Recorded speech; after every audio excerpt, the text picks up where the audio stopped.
To President Eua, the Board of Trustees, Provost Owusu-Ansah, esteemed guests, and most importantly, the class of 2023.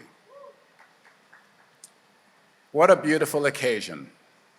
I'm honored to share this day with you. Let me begin by congratulating the class of 2023 and acknowledging all that it took for you to get here today. It must feel like just yesterday when you packed your bags, arrived on the Hill, and drank from your calabashes for the very first time. And now, here you are. Take this in for a moment. Today is about you, but it also belongs to the village that helped get you here. Please join me in recognizing those who made this moment possible. Your families, your professors, your wider Ashesi community, and everyone who came from around the globe to celebrate you. I will never forget the day when a former Microsoft executive approached me with a dream. He was on a mission, in his own words, to propel an African Renaissance, to educate ethical and entrepreneurial leaders, to reimagine higher education in his homeland for future generations. There was something in the way he spoke, the passion in his voice, the clarity of his conviction that moved me. In the decades since, I have watched with great pride and admiration as President Ewua's vision comes to life. Your graduation today is further proof that when you dare to dream and begin it now, anything is possible.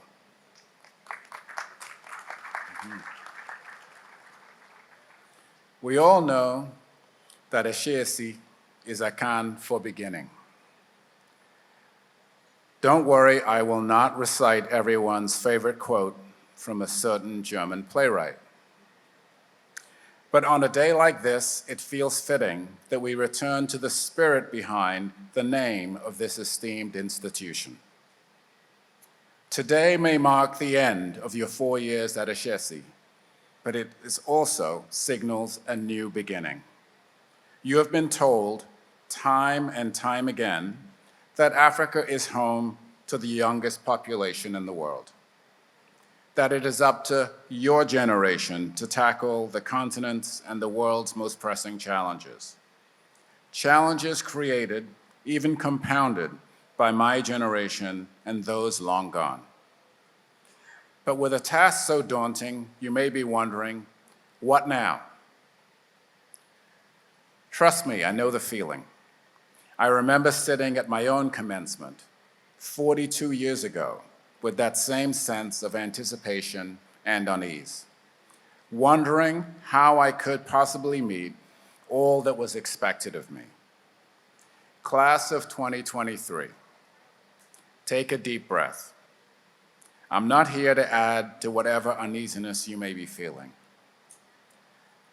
Instead, my hope is to share what has helped me navigate my life, what has helped me discover my bliss, and to make a positive mark in the world so that you may do the same.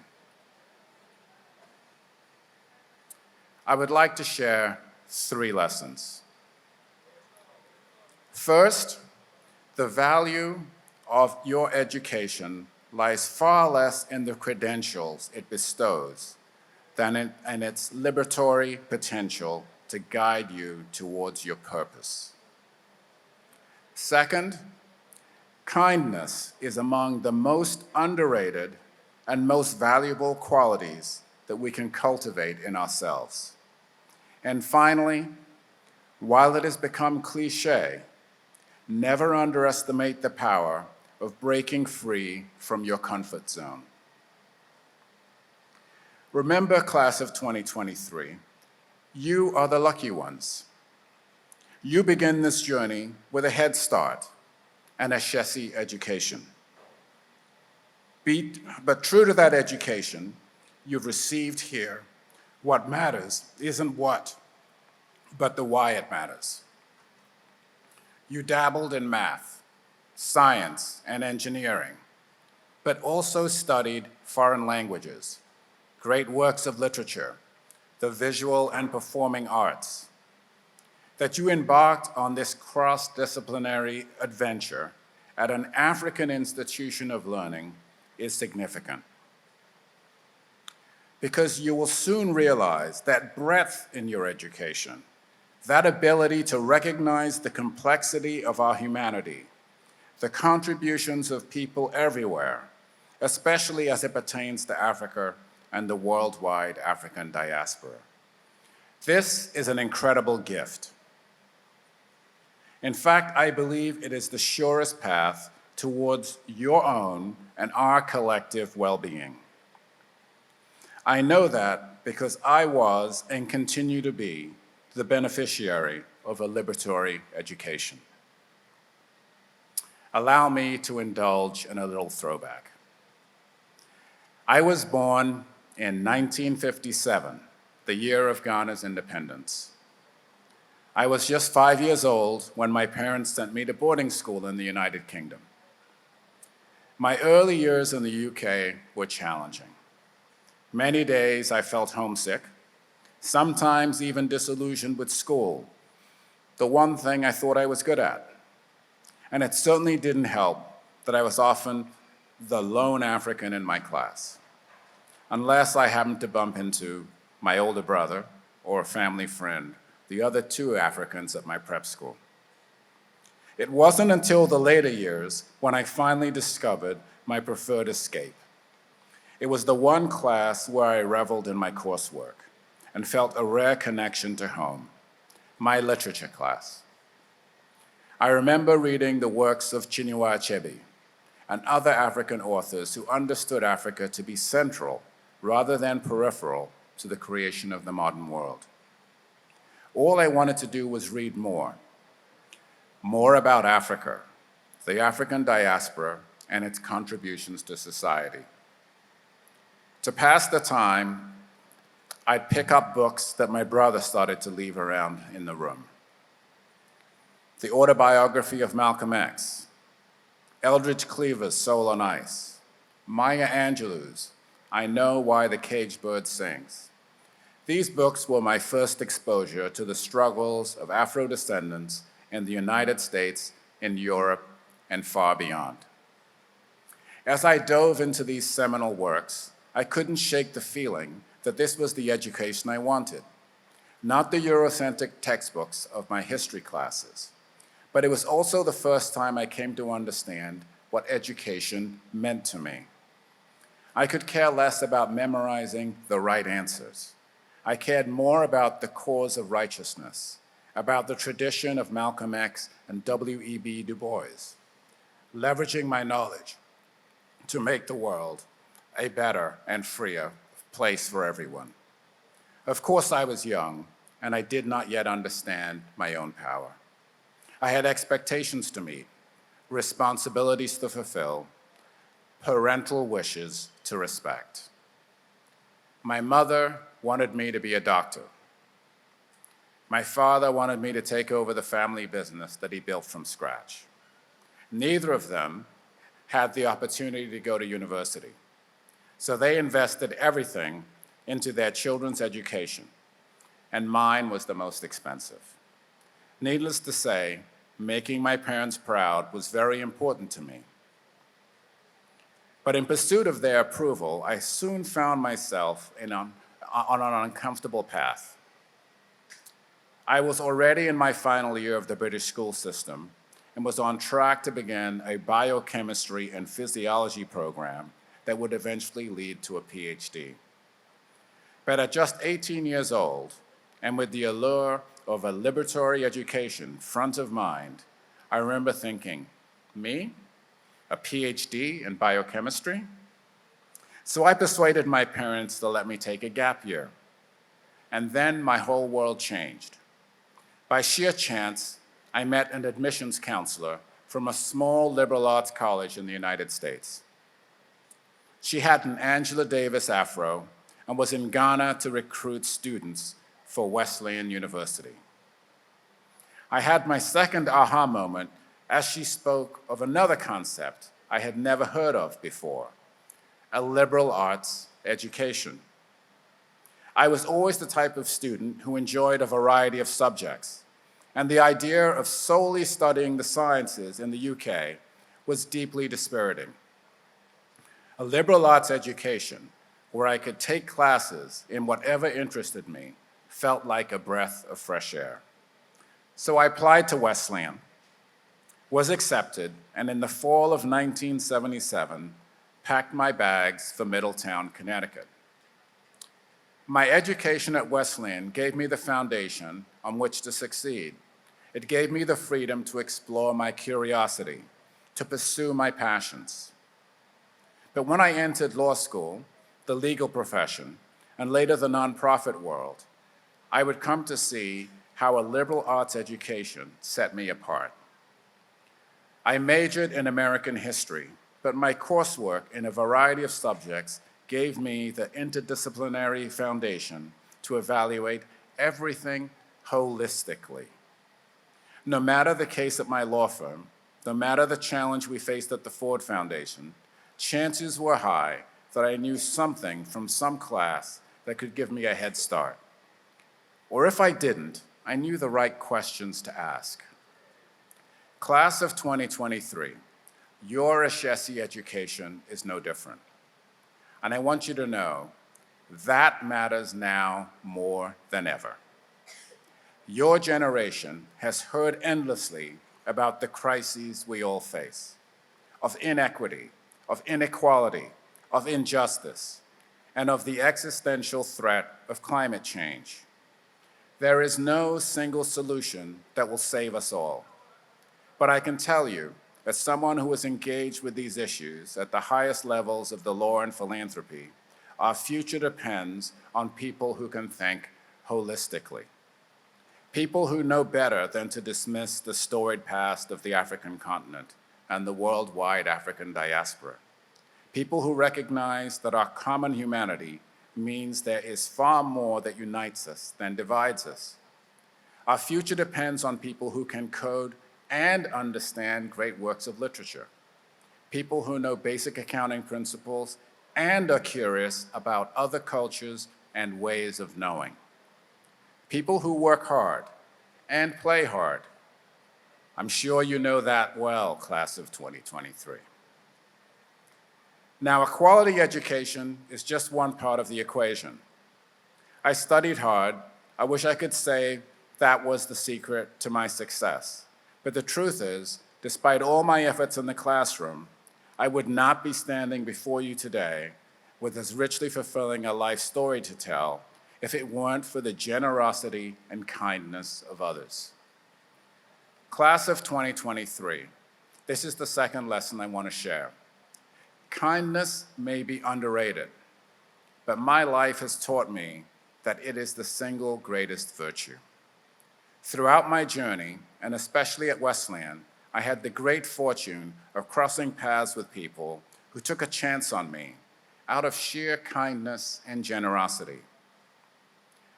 I think of the late Lauren Joyson, that admissions counselor who persuaded me to apply to Wesleyan all those years ago, and who changed my life in ways unimaginable.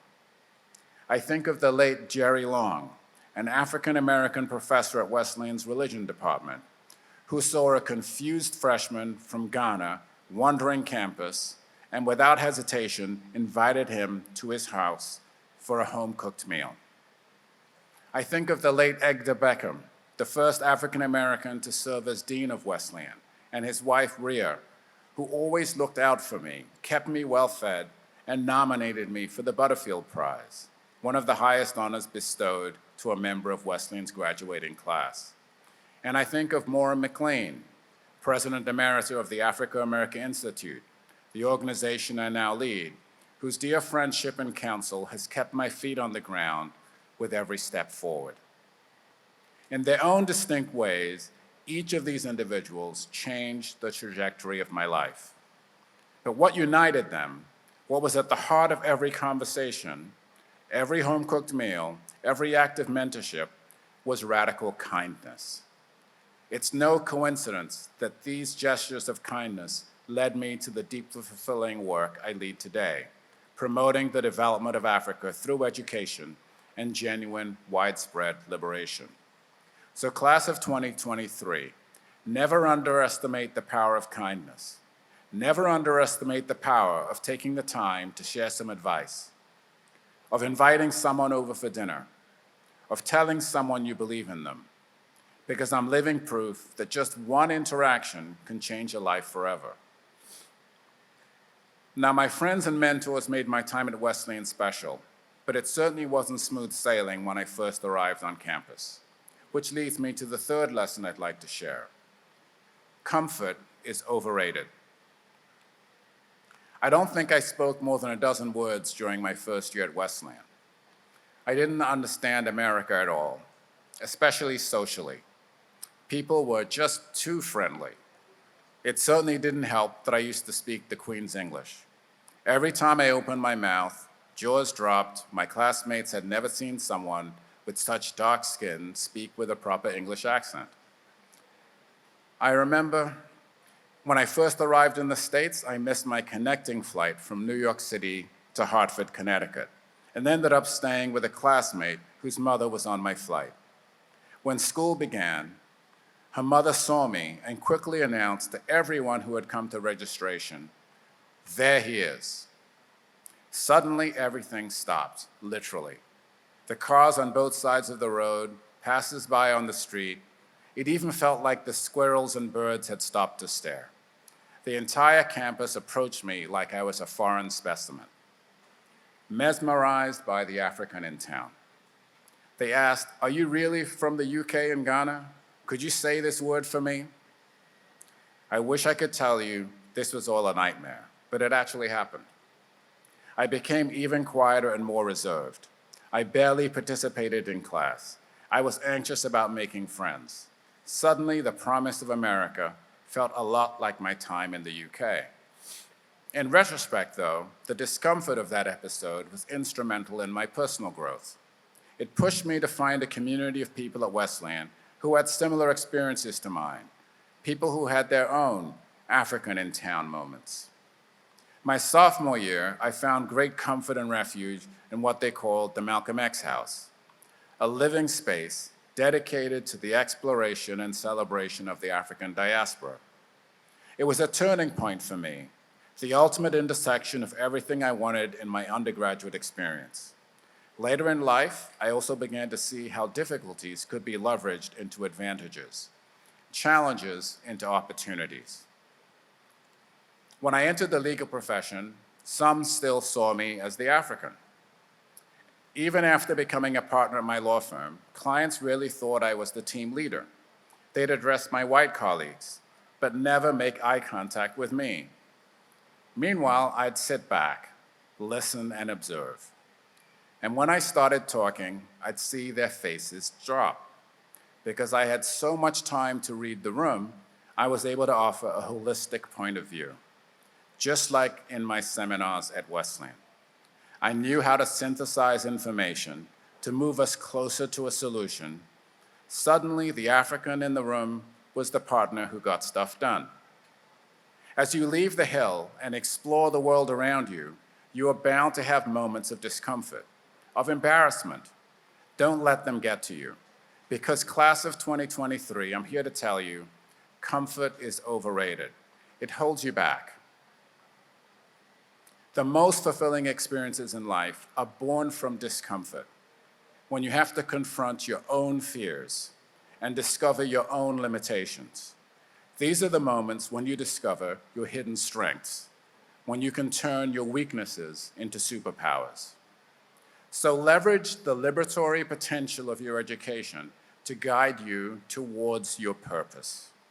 Don't underestimate the power of kindness or overestimate the power of comfort.